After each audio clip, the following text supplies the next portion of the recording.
I see the blue for me and you, and I think to myself,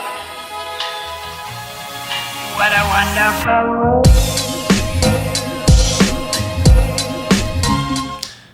What's good, y'all? I hope you guys have been having a great 2020 so far, and you know, it's really only what, as I'm recording this, probably about 9 days in. Right now it's probably too early to say, but you know, regardless, I hope it's going well. Now that we are a few days into 2020, I kind of wanted to give my predictions of what 2020 will be looking like in the cannabis industry. So I'll kind of break it down into like 5 different categories. We'll say flower, edibles, concentrates, and vapes. I'm not gonna go too much into the laws, but we'll go into that. And then we'll kind of end it with any technology that may be coming out in 2020 that I know of right now and what I hope for at least coming out this year. So of course, to start off, we're gonna start off with flower. I feel like, you know, there always seems to be a trend every year where there's just 1 or 2 strains that just kill it, and they come out in the same year and they just kill it that year. And then I feel like later on, they end up getting into some trouble. So what I really mean by that is, you know, Gorilla Glue, they obviously came into their lawsuit with the actual Gorilla Glue company, so they ended up having to change it to GG4. And then Chiquita Banana, which obviously is owned by Dole, or at least that name is owned by Dole. Obviously that strain came into some lawsuits, and now it's called Golden State Banana. The strain that really killed it last year in 2019 was Runts. For any of you, you know, that are big smokers out there, or that are, you know, well versed in this industry as far as what social media goes, Runts was huge this year. And I mean, it even won in the Emerald Cup. I mean, it wasn't even the Runts company. They just had a cut of Runts, and who even knows that if it was actual real cut, like who, yeah. But regardless, Runts is now winning awards, and it just popped up in 2019. It's so crazy. But like I said about Gorilla Glue and Chiquita Banana coming into some lawsuits, I mean, for those of you that are 90s kids or 80s, I don't know when the candy actually came out, but it's a Willy Wonka candy, and it's called Runts. And I mean, if you actually look at the Runts packaging, it does have a very childlike appearance to it, or at least child attractive. Like, it definitely attracts the child's eye, put it like that. Definitely, I feel like they'll be coming into some lawsuits very soon, but who knows when that will be. You know, at the end of the day, I hope it doesn't happen, but you know, with the laws telling you that you're not supposed to appeal to children, it kind of just puts it in that weird gray area. So now moving on to concentrates and vaporizers. Already we had that scare in 2019, and you know, a lot of people, they obviously stopped smoking vapes altogether. We even get that every day at the shop. People asking about, oh, are these vapes have vitamin E in it? And are these vapes tested? And you know, and then we have to go through that whole spiel. So I feel like now with concentrates in general, people are gonna be a lot more educated, and I feel like they're gonna be looking more at the terpenes rather than the percentages. I hope that at least happens with the flower as well.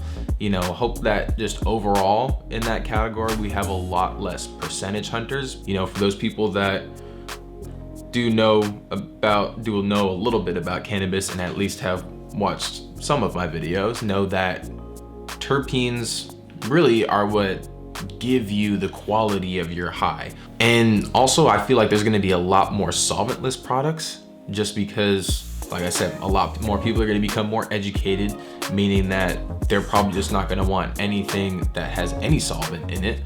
So that way, the only way for that to happen is for you to basically just have rosin or water hash. So I feel like with that demand going up, there's definitely gonna be more of it. And then hopefully that brings down the prices of, you know, some of the more expensive rosins and hashes out there, but who knows? That process is actually a lot more expensive than most people would think. And then also what I'm just finding out now this year is that if you were to get busted with the concentrate, you will be put in the same category as having like meth or any of the, you know, actual Schedule 1 drugs. There is actually a GoFundMe page. I donated like about $10 to it, but it's, you know, it helps the cause of basically letting people know that, or at least letting the government know that concentrates are still cannabis. So I guess that kind of goes into the laws, but I feel like now with at least most of the states legalized, or at least decriminalized in some way, shape, or form, I hope that this will bring more of a push towards full legalization.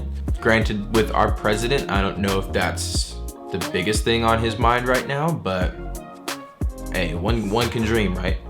And then I hope that with this push towards legalization, more people will become educated, or at least wanting to become more educated, thus watching YouTube videos like this one. So last but not least, going into the technology, there have already been some crazy things that have came out at least in 2019. I don't think in 2018, the Puffco Peak or the Carta was a thing. So those two vaporizers were pretty much revolutionary in the movement of, well, I guess is revolutionary even the right word for that? With the Puffco Peak and then the Carta coming out, I think not too long after, I don't know which one came first actually, but with those two portable rigs, they were a revolutionary moment in at least for the concentrate industry. That's not saying there haven't been more products coming out for things like flower or edibles. And actually, even with edibles, there has been this new thing called nanotechnology, which apparently works. I haven't tried it myself, but I guess it actually, I mean, if you were to put it into an edible, I've only seen it with one edible so far, but it actually hits you a lot faster than any other edible. So usually it takes about, you know, for regular edibles, about 30 minutes to up to 2 hours. For the nanotechnology one, it could be anywhere from 15 to 30 minutes. So that's usually like the time for a tincture, but you're getting that same activation time from an actual edible. That's just only like a little piece of what I feel like the technology and the research that will be coming out for cannabis in general. And I just feel like there's already gonna be a cannabinoid or terpene that will be, you know, a lot more beneficial than more of the main terpenes, I guess. But I feel like in 2020, things are really going to change, given that, you know, we have the whole thing with the concentrates, and now we have more and more states legalizing. This is gonna be a big year.